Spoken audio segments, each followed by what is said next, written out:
Good morning, friends. Good morning. And happy Father's Day to everybody. Thank you. If you're not a father, you had a father or know a father, so this is the day. Well, we happen to have one son and his family here visiting, and we're trying to explain this morning the importance of Father's Day.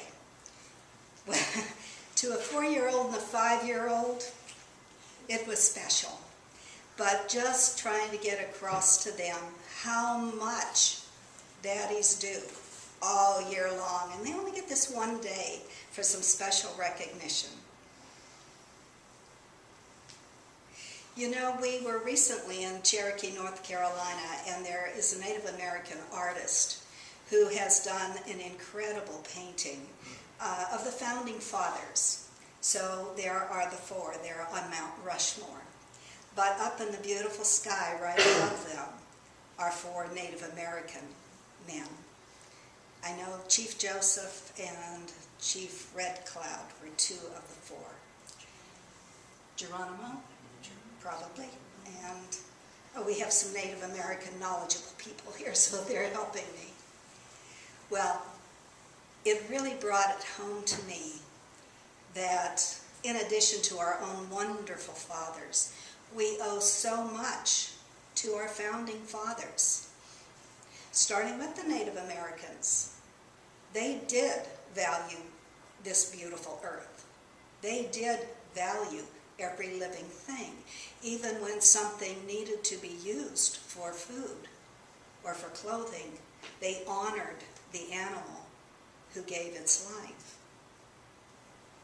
They nurtured and respected all living things. We have the founding fathers of our own country who came together from different backgrounds, from different beginnings within their own homes, and they decided, hey, we've got this brand new country here, we better do something to try to organize it. And they came up with our Constitution. They came up with our Declaration of Independence, trying to make a better life for everyone. Everyone.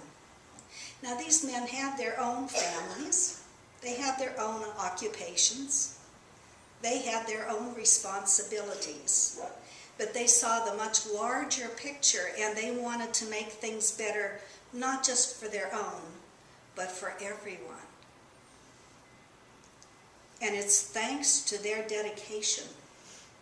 It's thanks to their own spirituality that this country has such a strong foundation. We have other organizations that have been founded by men who do wonderful things in our communities. Whether it's the Kiwanis or the Lions Club, the Rotary, there are so many. These are all organizations that give back to the community. They are almost always husbands and fathers and businessmen, but still they find a little more time to give to others. You know, I've said it often, I'm so glad I was born female. Because men have a lot of responsibility, a lot of things are expected of them, whether that's particularly fair or not. Now, we have seen things change and shift a bit over the years. I see men of our son's generation are much more involved in the child care, and they help more around the house, but a lot of that is because the wives are doing more outside the homes than they once did.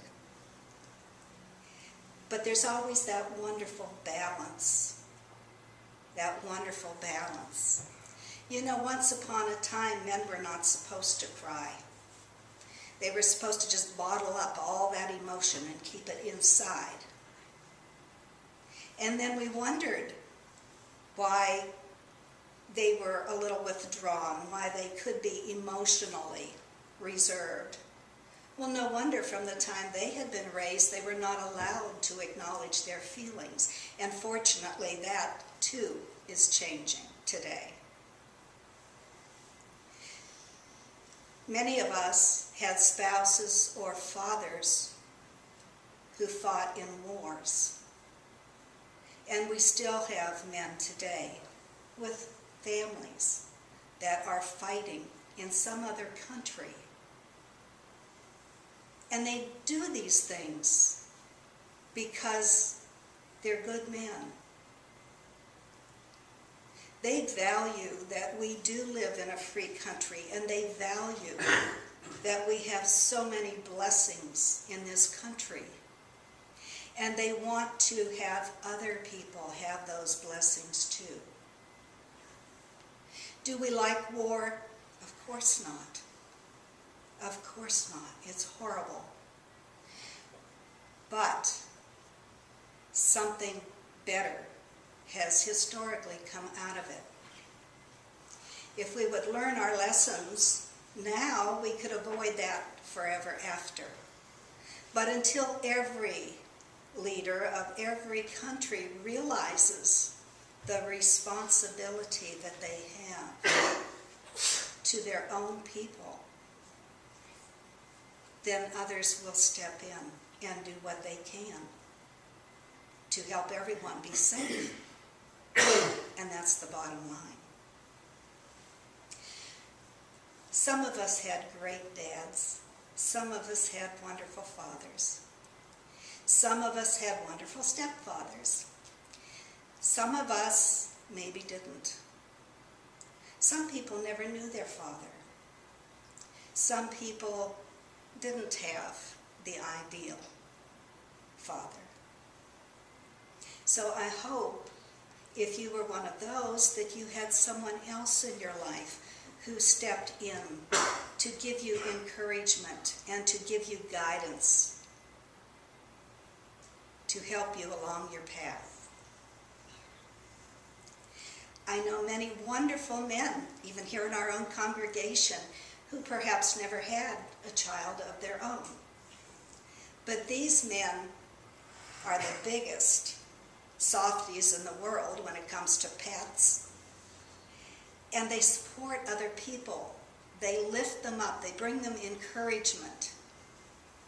They help them along the way.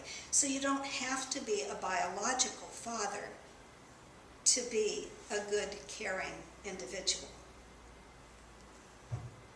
We are so blessed to have so many of these in our lives. And I cannot go another moment without acknowledging the father of our church, Jim McConnell. You'll see Jim's name on the charter back there as one of the founding members. And you know, again, this was a group of men and women who started meeting in homes. And this wonderful religion just hit a spot deep within them. And they decided, this is wonderful. It has changed our lives. Let's let others know about it so they can have wonderful lives too. And they worked very diligently over the years to build this church. Many of those people are in the world of spirit now. The church is still going and still growing. And we appreciate their love, their financial support, their scolding when the scolding was needed, their encouragement. Now, we may not be in a position to be a father, and yet each one of us, men and women, can have those wonderful strengths and traits. We can encourage other people. We can provide guidance for other people. We can love other people unconditionally. Many religions believe in God, the Father. As spiritualists, we see God as a creative force.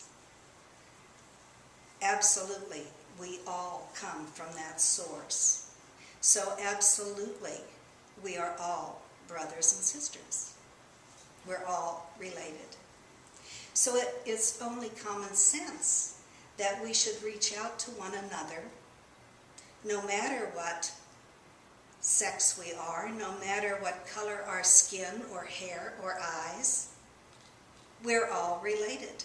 We are all a part of one another. So it is only common sense that we should love one another unconditionally. Now that's easier said than done, because sometimes people do things that we really don't like. Wouldn't it be boring if we all got along all of the time? Of course, there would be peace in the world, so that's a major consideration. But we are individuals, so there are times that we may see things a little differently than someone else sees those same things. But that's okay. That's how we learn. That's how we grow. Many of us have a tendency to just get our back up when there is discussion or perhaps suggestions about how things could be done differently. We may take that very personally, and we may get a little bit put off by that. But you know, the secret is to still allow those words to filter through. The secret then is to get outside of our own ego and learn from it. Learn from it. And that's not always easy. That's not always easy. We get in a very comfortable zone here in our lives, and we forget that no matter how comfortable that may be, it may be a rut. It may be a rut. And we are not meant to be in a rut. If we look around us in all of nature, life continues. Things are constantly changing and evolving. And we need to do that as well. And we can help one another.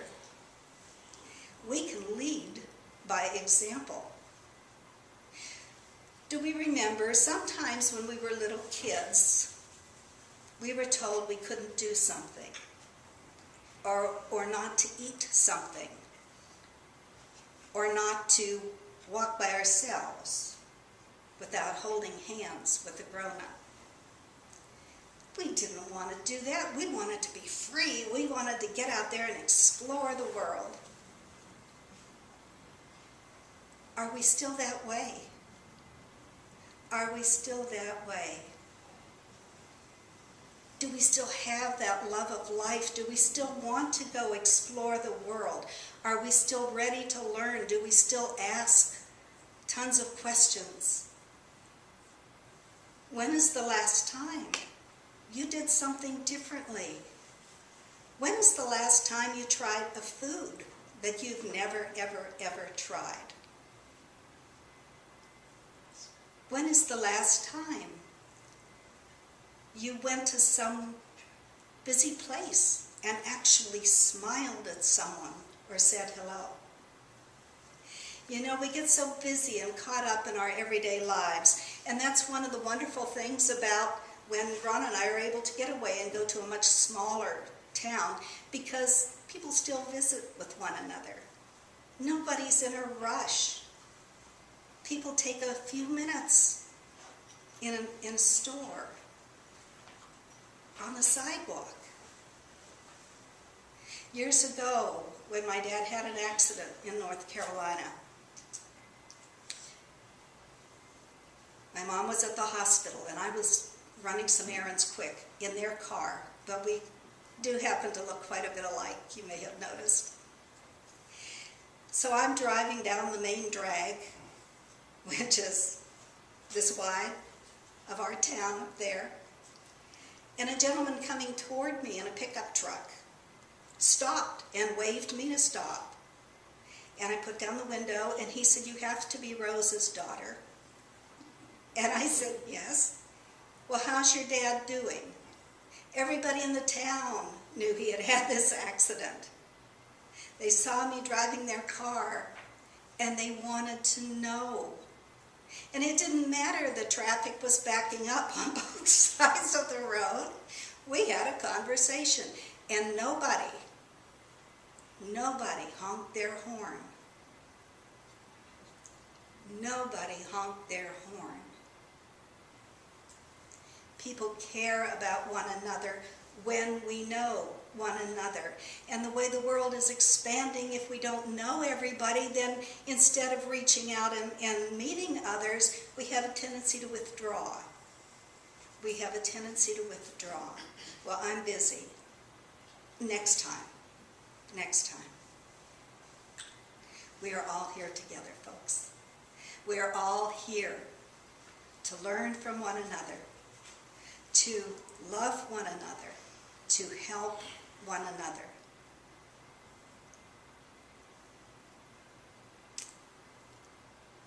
I have to say to you that